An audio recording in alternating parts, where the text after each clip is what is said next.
اعوذ باللہ من الشیطان الرجیم بسم اللہ الرحمن الرحیم انہ خیر ناصر و معین وصلی اللہ علی محمد و آلہ الطاہرین اللہم صلی علی محمد و آل محمد۔ آج کی ہماری گفتگو دا میسیج آف نہج البلاغہ کے عنوان سے اپنے جدید مرحلے میں شامل ہو رہی ہے۔ آج ہم بات کریں گے نہج البلاغہ کے خطبہ نمبر 5 کی، اور اس خطبے کے سلسلے سے کہ یہ خطبہ کب بیان کیا گیا، کس محور میں بیان کیا گیا اور کن کے سامنے بیان کیا گیا، اور اس خطبے کو بیان کرنے کا سبب کیا بنا اور اس کے پیچھے وجہ کیا تھی، اور آخر میں ہم گفتگو کریں گے ایک مہم سوال کے جواب کے سلسلے سے کہ جو بہت ہی زیادہ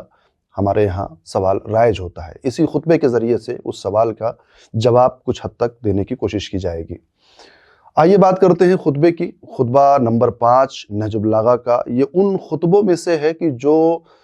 مولا کائنات کی خلافت کے زمانے سے ہٹ کر کے ہے۔ بعض خطبے ایسے ہیں کہ جو مولا کائنات کی خلافت کے زمانے میں نہیں بلکہ اس کے علاوہ، یعنی اس سے پہلے جو زمانہ حیات رہا ہے امیر المومنین کا، اس زمانے میں یعنی پیغمبر کے فوراً بعد اور پیغمبر اور خلافت کے حصول کے درمیان میں جو وقت گزرا ہے، اس میں جو خطبے بیان کیے گئے ہیں ان میں سے ایک یہ خطبہ ہے۔ اور یہ خطبہ پیغمبر کی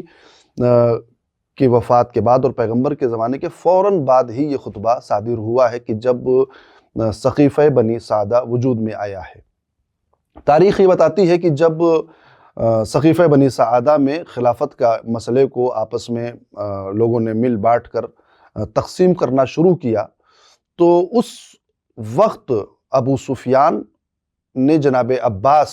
کے پاس گیا اور ان سے کہا کہ دیکھو، تم رسول کے چچا ہو اور میں نہیں چاہتا کہ یہ جو خلافت اور حکومت ہے یہ تمہاری خاندان سے کہیں اور چلی جائے۔ ہم نہیں چاہتے کہ یہ اس خلافت کے ذریعے سے غیر ہم پر حاکم ہو جائیں اور ہم ان کی جو ہے وہ اتباع اور فرمانبرداری میں لگ جائیں، لہٰذا تم آگے بڑھو اور ہمارے ساتھ چلو، علی کے پاس، ابو الحسن کے پاس چلو، چونکہ اس خلافت کے جو حقدار ہیں وہی ہیں۔ اور اب یہاں پر تاریخ لکھتی ہے کہ پتہ نہیں اس مسئلے کے پیچھے اور اس آفر کے پیچھے اس کی نیت کیا تھی، لیکن اس نیت کو مولا کائنات نے بخوبی سمجھ لیا تھا کہ یہ کس نیت کے ذریعے سے اور کس لیے آئے ہیں۔ جناب عباس اور کچھ لوگوں کے ساتھ مل کر کے ابو سفیان مولا کائنات کے پاس آیا اور آنے کے بعد ان سے کہا کہ آپ جو ہیں اس خلافت کے حقدار ہیں، آپ خاموش اس مسئلے پہ نہیں بیٹھ سکتے ہیں۔ اور ایک روایت میں تو یہاں ملتا ہے کہ اس نے مولا کو یہ آفر دیا کہ اگر آپ اشارہ کریں تو اس مدینے کی گلیوں کو میں گھوڑوں کی ٹاپوں سے بھر دوں، یعنی یہاں پر فوج اکٹھا کر دوں، آپ کے ساتھی اکٹھا کر دوں اور آپ کھڑے ہوئیے، مطالبہ کیجئے۔ ساتھ میں کون ہے؟ جناب عباس رسول اللہ کے چچا اور کچھ لوگ ساتھ میں موجود ہیں کہ جو یہ آفر لے کر کے مولا کائنات کے پاس آئے ہیں۔ یہاں مولا نے اس کے اس مقصد کے پیچھے اور اس آفر کے پیچھے اس کی نیت کو سمجھتے ہوئے جو جواب دیا ہے اور جس طریقے سے اس جواب میں جو پیغام ہم تک پہنچایا ہے اسی خطبے کے ذریعے سے، مختصر سا خطبہ ہے، 2 حصوں کا خطبہ ہے، مگر جو جواب اس میں دیا ہے وہ رہتی دنیا تک مثال ہے اور ہمارے لیے جو ہے وہ درس ہے، ہمارے لیے عبرت ہے کہ ہم اس پر غور کریں، اس پر فکر کریں کہ کس طریقے سے مولا کائنات نے اپنے زمانے میں اپنے سامنے سر اٹھانے والے فتنوں کا مقابلہ کیا ہے۔ جب ابو سفیان کا یہ آفر مولا کے پاس آیا تو مولا نے جو جملے استعمال کیے ہیں جو اس خطبہ نمبر 5 کے شروع میں ابتدا میں آیا ہے، تو وہ کہتے ہیں ایھا الناس شقوا امواج الفتن بسفن النجات،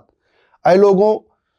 فتنوں کی اٹھی ہوئی موجوں کو کشتی نجات کے ذریعے سے چیر دو، یعنی کشتی نجات پر سوار ہو جاؤ اور جو تمہارے سامنے فتنوں کی موجیں اٹھ رہی ہیں، جو فتنوں کا بازار گرم ہو رہا ہے، اسے تم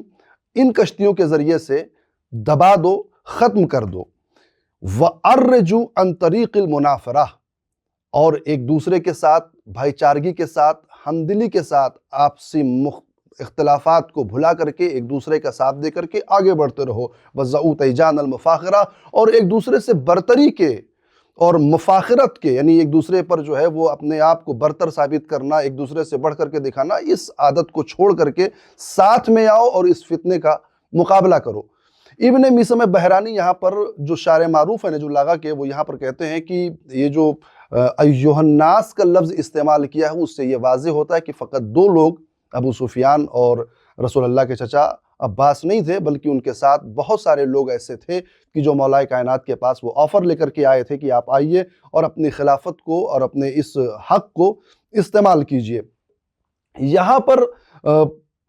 امام نے فرمایا کہ جب تمہارے سامنے اس قسم کی باتیں آئیں، یعنی لوگ جب تمہارے پاس کوئی آفر لے کر کے آئیں، تو سب سے پہلے ان کے پیچھے، ان کے مقصد کے پیچھے چھپی ہوئی ان کی نیتوں کو پڑھنے کی کوشش کرو، وہ کیا چاہتے ہیں۔ آج کی دنیا میں ہمارے ساتھ بھی بہت سارے ایسے واقعات ہوتے ہیں کہ جب کبھی ہم کسی ایسی مشکلات میں گرفتار ہوتے ہیں کہ جہاں طرف مقابل میں کوئی ہو اور ساتھ میں کوئی آپ کا ساتھ دینے آ رہا ہے، تو کم سے کم سب سے پہلے اس ساتھ دینے کی نیت پر غور کیجئے کہ آیا وہ خلوص کے ساتھ آ رہا ہے، یا اس کے پیچھے اس کی کوئی ذاتی منفعت ہے، یا اس کے پیچھے وہ کوئی فائدہ اٹھانا چاہ رہا ہے۔ اکثر ایسا ہوتا ہے کہ ہمارے آپسی جھگڑوں میں درمیان میں کوئی نہ کوئی ضرور آتا ہے، اور آنے کے بعد ہم سے ہمارے لیے جو ہے وہ راہ ہموار کرنے کی کوشش کرتا ہے، ہمارا ساتھ دینے کے دعوے کرتا ہے، لیکن جب تہیں کھلتی ہیں، جھگڑا ختم ہوتا ہے، بعد میں پتہ چلتا ہے کہ یہ انسان تو اس موقع کا فائدہ اٹھا رہا تھا۔ تو ابو سفیان سے کسی نیکی کی امید تو تھی نہیں مولا کو، مولا اس کی نیت کو سمجھتے تھے، لہٰذا انہوں نے فوراً ہی اس خطبے کو ارشاد فرمایا کہ نہیں، ہمیں جو ہے تمہارے اس آفر کی ضرورت نہیں ہے۔ دوسرا مسئلہ جہاں پر مولا نے اس جملے کے ذریعے سے جو نکات بیان کیے ہیں، وہ 4 نکتے جو ہیں اس جملے میں نظر آ رہے ہیں۔ پہلا تو یہی کہ جب فتنے اٹھیں تو آپ آگاہ ہو جائیے، آپ جو ہے وہ کشتی نجات پر سوار ہو جائیے۔ اب یہ کشتی نجات سے مراد کیا ہے؟ امواج فتنہ تو سمجھ میں آ گیا کہ جو سقیفہ بنی سعدہ کا جھگڑا تھا، خلافت کا جھگڑا تھا، وہاں پر اگر مولا کائنات کھڑے ہو جائیں، تلوار اٹھا لیں، تو ایک روایت ملتی ہے، میں پہلے اس روایت کو بیان کر دوں، حالانکہ بہت زیادہ اعتقاد ہمارا اس روایت کے اوپر نہیں ہے، لیکن ابن ابی الحدید معتزلی نے اس روایت کو نقل کیا ہے، جناب فاطمہ سلام اللہ علیہا کے حوالے سے یہ روایت نقل کی گئی ہے۔ روایت کا کوئی ابھی اعتبار ثابت نہیں ہے، جب ایک مثال کے طور پر اس کو بیان کیا گیا ہے، ہم بھی اس روایت کے اوپر عقیدہ نہیں ہے۔ ہو سکتا ہے کہ کوئی اور رہا ہو جناب فاطمہ سلام اللہ علیہا کے علاوہ، کہ جس نے مولا کائنات کو مشورہ دیا ہو، چونکہ جو روایت کا متن ہے اس سے بعید ہے کہ جناب سیدہ سلام اللہ علیہا اس قسم کا آفر جو ہے وہ مولا کائنات کے سامنے رکھ سکتی ہیں۔ ابن ابی الحدید معتزلی نے یہاں پر ایک روایت نقل کی، کہتے ہیں کہ مولا کائنات گھر میں وارد ہوئے، جناب فاطمہ سلام اللہ علیہا نے کہا کہ علی تمہیں کیا ہو گیا ہے؟ تم اپنے حق کے لیے تلوار کیوں نہیں اٹھاتے؟ علی تم اس خلافت پر قبضہ کیوں نہیں کرتے؟ اس حکومت کو اپنے ہاتھ میں کیوں نہیں لیتے ہو؟ جبکہ تم جو ہے وہ خیبر و خندق کے شجاع رہے ہو، اور تمہاری جنگوں کے اور تمہاری شجاعت کا لوہا جو ہے وہ پوری دنیا عرب مانتی ہے، تو لہٰذا تلوار اٹھاؤ اور اپنی حکومت کو حاصل کرو۔ ہو سکتا ہے کہ ابن ابی الحدید معتزلی نے جہاں سے یہ روایت نقل کی ہو، وہ کسی اور یا روایت کے نقل کرنے والے راویوں نے نام میں کچھ اشتباہ کیا ہو، جناب فاطمہ سلام اللہ علیہا کا نام لے کر کے روایت کو وزنی کرنے کے لیے لائے ہوں، لیکن بعید لگتا ہے کہ ذات سیدہ اور جناب فاطمہ زہرا سلام اللہ علیہا اس قسم کی بات کر سکیں۔ مولا کائنات نے جواب میں ارشاد فرمایا کہ کیا چاہتی ہو کہ اس ایک درخت کے جڑ پکڑنے سے پہلے اور اس کے تناور ہونے سے پہلے میں اس کی جڑوں پر وار کر دوں، تاکہ وہ جڑ اس معرض وجود سے مٹ جائے، اس کا وجود ختم ہو جائے، لہذا میں ایسا نہیں کر سکتا ہوں۔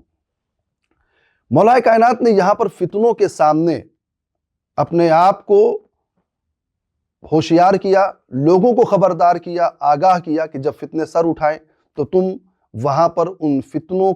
کو کشتی نجات کے ذریعے سے دبا دو، ختم کر دو۔ کشتی نجات کون ہے؟ تو سارے شارحین نے، چاہے وہ اہل سنت سے تعلق رکھتے ہوں، چاہے وہ جو ہے وہ اہل تشیع سے تعلق رکھتے ہوں، چاہے ابن میثم بحرانی ہو، ابی الحدید معتزلی ہو، یا کوئی اور بھی ہو، سب نے ایک زبان ہو کر کشتی نجات کی تشریح کرتے ہوئے لکھا کہ کشتی نجات سے مراد محمد و آل محمد سلام اللہ علیہم کی ذات والا صفات ہے، کہ ان کے ذریعے سے ہو سکتا ہے کہ ان کے ذریعے سے آپ فتنوں کو ختم کر سکتے ہیں۔ کشتی نجات وہی ہیں، جس طریقے سے حدیثیں ہمارے سامنے آئی ہیں، ان الحسین مصباح الہدی و سفینۃ النجات، یا اہل بیت علیہ السلام کے ذریعے سے جو حدیثیں وارد ہوئی ہیں، اس سے صاف اور واضح ہے کہ اہل بیت اطہار کی ذات ہی وہ کشتی نجات ہے، کہ جس پر سوار ہو کر انسان اپنے زمانے میں اٹھے ہوئے فتنوں کو ختم کر سکتا ہے، دبا سکتا ہے۔ اس کے بعد جو نکات بیان کیے گئے وہ یہ کہ جو بھی فتنے اٹھتے ہیں وہ ایسا نہیں ہے کہ یہ فتنے ختم ہونے والے نہیں ہیں، ان کو توڑا نہیں جا سکتا، ان کو دبایا نہیں جا سکتا، نہیں، ان کو دبایا جا سکتا ہے، ان کو ختم کیا جا سکتا ہے، لیکن اس کے لیے شرط یہ ہے کہ آپسی اتحاد ہو،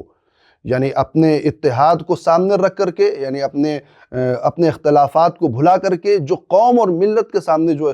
فتنے آتے ہیں اس کو اسی صورت میں حل کیا جا سکتا ہے کہ جب آپسی اتحاد کی رسی مضبوط ہو، ایک دوسرے کا ساتھ ہو۔ اور جو آخری نقطہ بیان کیا گیا اس سلسلے سے وہ یہ کہ اپنے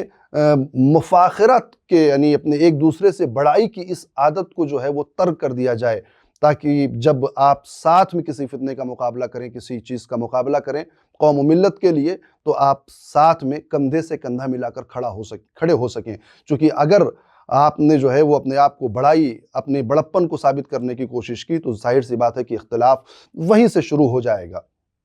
اس کے بعد یہاں پر اسی خطبے کے آخر میں ایک شکوہ بھی مولا کائنات نے کیا ہے کہ لوگ مجھ سے کہتے ہیں کہ جو ہے وہ کیوں نہیں جنگ کرتے اور حکومت کو حاصل کرتے، اور اگر میں نہیں نکلتا ہوں تو میرے لیے دوسرے الفاظ کا استعمال کرتے ہیں۔ امام فرماتے ہیں فَإِنْ أَقُلْ، اگر میں خلافت کے بارے میں کچھ بولوں، یقول، وہ لوگ کہتے ہیں حرس علی الملک، علی کو اپنے خلافت کی اور حکومت کی لالچ ہے، وَإِنْ أَسْكُتْ يَقُولُ جَزْعَ مِنَ الْمَوْتِ، اور اگر میں خاموش رہوں تو کہتے ہیں موت سے ڈر گیا۔ کہتے ہیں کہ ابن ابی طالب کو، یعنی ابو طالب کے بیٹے کو موت سے ڈرانے والے، موت کا خوف دینے والے یہ بھول گئے ہیں کہ ابو طالب کا بیٹا موت سے اتنا ہی مانوس ہے جتنا بچہ اپنے ماں کے سینے سے مانوس ہوتا ہے۔ مولا کائنات نے دونوں چیزیں یہاں پر واضح کر دی ہیں کہ اگر میرے سلسلے سے جو باتیں ہوتی ہیں کہ اگر میں کوئی زبان کھولوں حکومت کے سلسلے سے، خلافت کے سلسلے سے، تو کہتے ہیں کہ ان کو لالچ ہے خلافت کی اور یہ لڑنے کے لیے چلے آئیں، اگر میں خاموش رہوں تو کہتے ہیں کہ میں موت سے ڈر گیا، جبکہ میں موت سے ڈرتا نہیں، میں موت سے بہت زیادہ مانوس ہوں۔ اب یہاں پر اس سوال کا جواب دے دیا جائے مختصر سے جملوں کے اندر، کہ جہاں پر لوگ یہ کہتے ہیں کہ مولا کائنات نے تلوار کیوں نہیں اٹھائی، مولا کائنات نے جب جنگ فتح کی تھی تو اپنے حق کو لینے کے لیے مولا نے تلوار کیوں نہیں اٹھائی؟ تو جب دیکھیں جہاں پر حقوق کے حاصل کرنے کا مسئلہ ہوتا ہے اور جہاں پر عظیم اجتماعی مسئلہ سامنے آتا ہے، وہاں پر کچھ شرطیں ہوتی ہیں۔ سب سے پہلی شرط جو مولا کائنات نے اسی خطبے میں بیان کیا ہے کہ اگر تمہارے پاس فوج ہے، تمہارے پاس لوگ ہیں، تمہارے پاس حامی ہیں، تو تم اٹھو اپنے حق کو لو، لیکن اگر تمہارے پاس حامی نہیں ہے تو ان شرائط کا انتظار کرو۔ اور بیکار ہے ایسے مقام پر اٹھنا کہ جب تمہارے پاس کوئی حامی نہ ہو اور تم جا کر کے اپنے حق کو لو، تو کبھی حق تمہارا ملے گا نہیں بلکہ اور خدشہ دار ہو جائے گا اور خراب ہو سکتا ہے۔ اور آپ اس زمانے کا حال تو جانتے ہی ہیں کہ جب پیغمبر کی وفات کے بعد جو حدیثیں ہمارے یہاں تسلسل کے ساتھ وارد ہوئی ہیں، ارتد الناس کلہم الا ثلاث او اربع او خمسہ کی جو حدیثیں آئی ہوئی ہیں اصول کافی میں جو بیان کی گئی ہیں کہ پیغمبر کے بعد سارے کے سارے جو ہیں وہ مرتد ہو گئے تھے، وہ پلٹ گئے تھے، وہ دین اسلام سے خارج ہو گئے تھے، سوائے 3 کے یا 4 کے یا 5 کے۔ بعد میں لوگوں کو جب معرفت ہوئی اور واپس پلٹ کر کے لوگ آئے ہیں، لیکن اس زمانے میں مولا کائنات کا ساتھ دینے والا کوئی نہ تھا۔ مولا کا یہ شکوہ بھی ہے کہ صرف 3 افراد تھے، تو میں ان 3 افراد کے ذریعے سے کیسے ان لوگوں کے مقابلے میں کھڑا ہوتا اور کیسے اپنے حق کی آواز کو بلند کرتا۔ وآخر دعوانا الحمد للہ رب العالمین۔